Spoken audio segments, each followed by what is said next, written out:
Video edit करत होतो तेवढ्यात मावशीचे कॉल आलं, मामाकडे जायचे आहे का, तर म्हणजे तिची बस मिस झाली होती तर घ्यायला आहे म्हटलं. तर रामराम मंडळी. मग सायकल घेऊन शेतात गेलं, पप्पाकडून गाडीची चाबी घेतली, गाडी घेऊन जरा निघालो.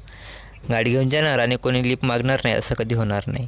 यांना लिफ्ट दिलं, यांना अर्ध्या रस्त्यात सोडलं आणि मग गेलो. तिथून मावशीला घेतला, मामाकडे सोडलं आणि थोड्या वेळ आम्ही रेस्ट केलो, आराम केलो. तेवढ्यामध्ये आजीने भजी वगैरे बनवलं, भजी खाल्लं. आम्हाला एका तासात परत जायचं होतं, पण विषय असं झाला, पाऊस तर बेकार आला आणि पाऊस आलं तर आलं आणि एक भिंत होती, ते भिंत पण पडली, तर मग त्यामुळे रस्ता ब्लॉक झाला होता. मग आम्हाला जाता आलं नाही. त्यामुळे एक नाईट आम्ही मुक्काम केलं. दुसऱ्या दिवशी बाईक कसं तरी काढलं आणि मग आम्ही निघालो.